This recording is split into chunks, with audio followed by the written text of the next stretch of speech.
That's so real, you know? Somebody on TV. Annie! Jeff.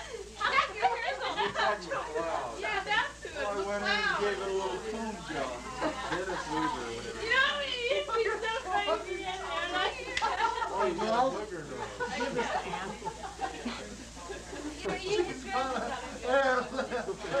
Oh, yeah.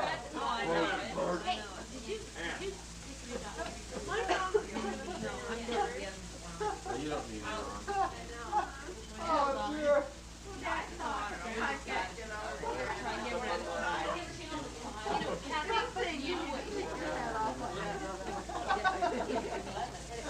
This is pretty sharp. Ready? We're coming to you live on Halloween night 1978 with a group of very fine people here. They don't have their costumes on right now, but they did have them on earlier, and we'd like to interview some of the people here. This is our friend. What is your name? Wilbur. Wilbur. What did your mother look like? I like my wife here. Oh. Spitting image. What is your name? Ethel. She's a lack of words right now. She's pretty old, you know, and can't remember much, but... Could you tell me, I heard a rumor, is your wife pregnant? Yeah, we're pretty potent in our old age, but we know one another pretty good. Oh, okay. Well, congratulations anyway. I hope you have a 95-year-old son. Supposed to laugh. Hello, what's your name? Hey, bandido from La Sacramento. Which means? El Bandito. The El Bandito. Can you tell me from? South of the border, man. Okay. Are we on? Are we on? Okay, take two. We also have a conehead here, I think. What is your name? Conehead. Conehead? You sound like a hairlip. I'm not. Would you like to make any comments tonight? No, thank you. Why is your face so red and your head pointed? Because I'm from outer space. Do you have a headboard on your bed? Is it kind of all dented up? I have a hole in my head for it. Never mind, we won't get into that subject. Okay, we have another fine young lady here. What is your name? Bozo. Bozo the what? Clown. Oh, okay. I led you on that one. Okay, we'll move on here. Looks like we've got a chicken over here. What's your name? Is that all you can think of? I'm finger licking good. Okay. Roll them. That's my motto. We were temporarily interrupted by network difficulties, but we were with Colonel Flanders here, just interviewing. I want to ask you a question. Do you like to pluck? No, I have him to do that. Oh. I can't be bothered. I've got $1 million empire, you see. Oh, pluck, pluck. Oh, you like to be plucked. Ah, yeah. Okay, well, we'll move on here. What is your name, little girl? Penny. Penny. Penny what? Taylor? Penny Taylor. I knew her in grade school. She's a fine young woman. In fact, you'd have a lot of fun with this microphone. Anyway, and if you're a good girl, I'll give it to you. What is your name, Marshall? Well, out west they call me Mr. Earp. Mr. what? Mr. Earp. Oh, my daughter does that all the time. Can you tell me, what do you do for a living, besides being Marshal? I'm the fastest thing in the west. What thing do you do that's so fast? It's right here on my hip. It's right on your hip, huh? Well, that's not what my wife, your wife tells me. Oh, well, my wife may have told you also. Yes. She told me that. You were very fast. Mm-hmm. Okay, that's very good. They call you half gun will travel? Right. Okay. Is this... Blank. He's shooting blank. He's shooting blanks, folks. Who is this papoose you have with you? This is my squaw. Pocahontas. Does he Pocahontas? I'm sure he does. Anyway, we're going to ask a question. Bleeped it out of the picture. Pocahontas, what family is that from? Squaw. Good. Oh. The squaw tribe. Can you tell me what do you do?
Get your woman, Fawn.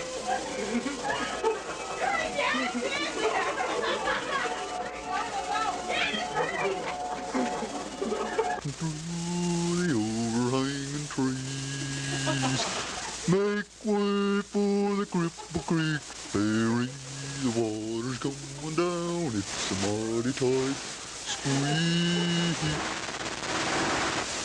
All alone the captain stands, hasn't heard from his deft hands. A gambler tips his hat and walks towards the door. It's the second half of the cruise. Ain't no tickets to lose. Hey, hey, Cripple Creek ferry, but ain't a trade.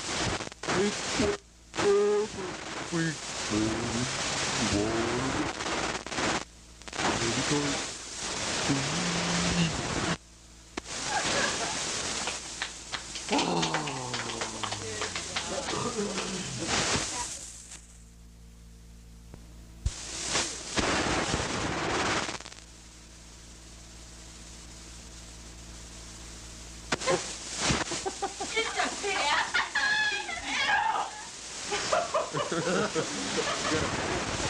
Get the pins between your teeth.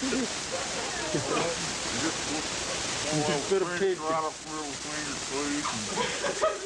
about that chaw? How about a chaw?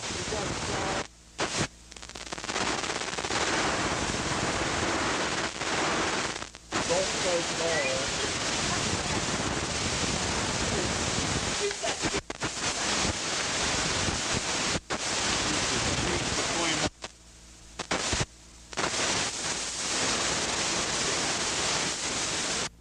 Her out. Up came the sun.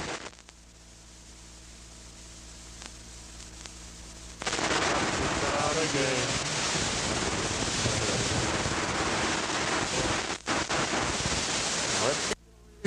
Tonight, wasn't it? That was good chili. Let's hear something from the underside here. Huh? Holy. Really killed him, man.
And we're sitting here with Jeff Wells. At the dinner table the other night, Jeff told us his New Year's resolution was to be more on time, to have a better schedule in life.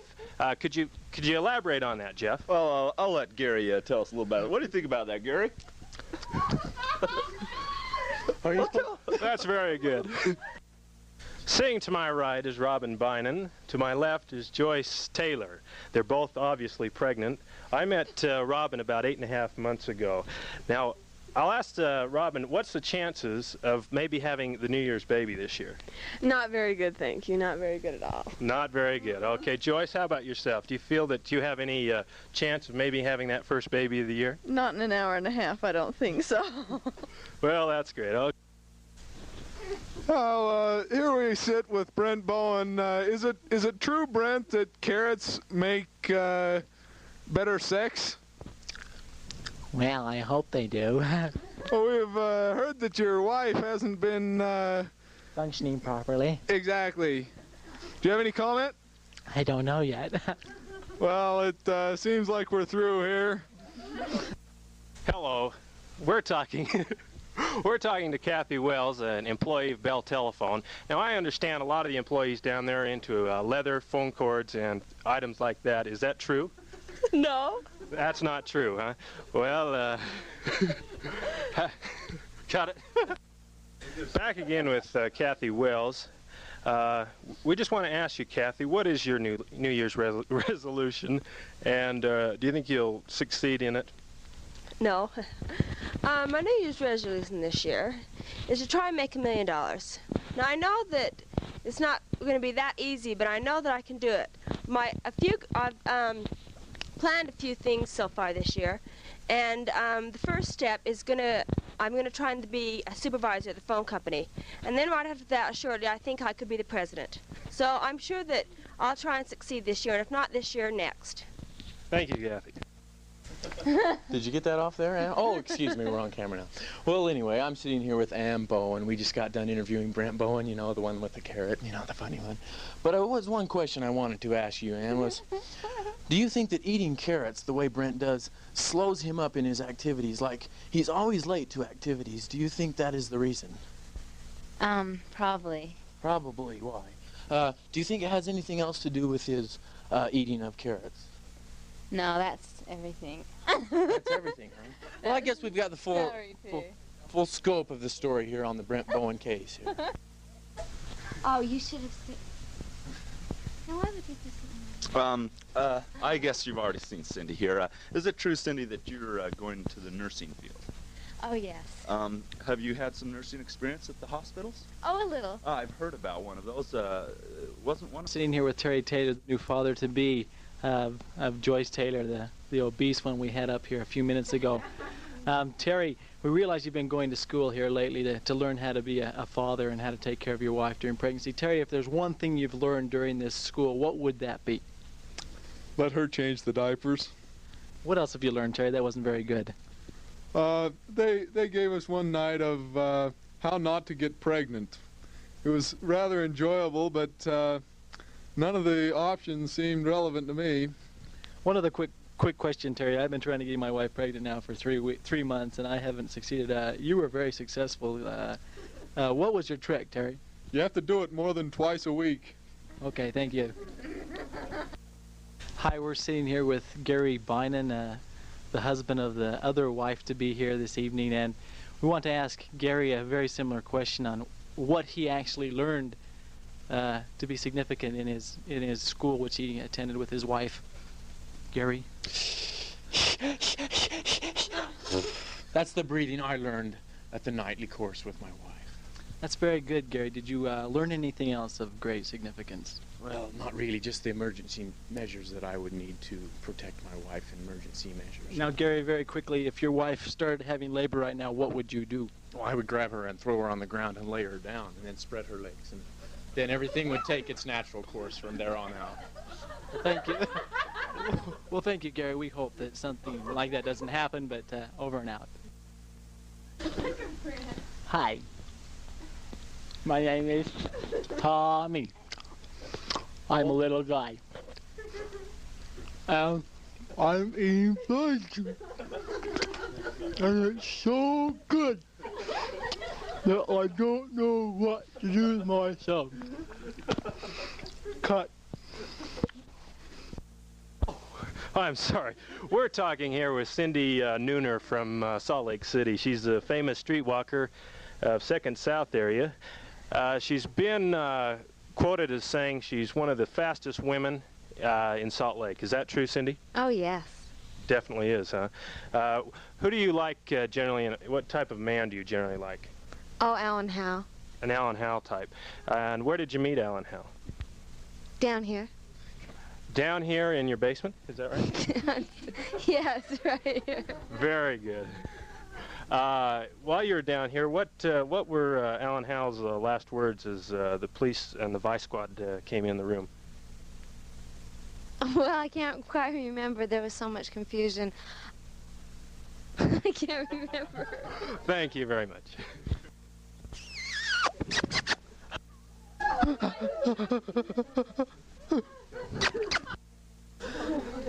Stop that. Stop that.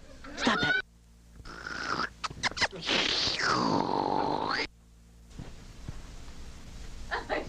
Boy, I'm glad he's mine.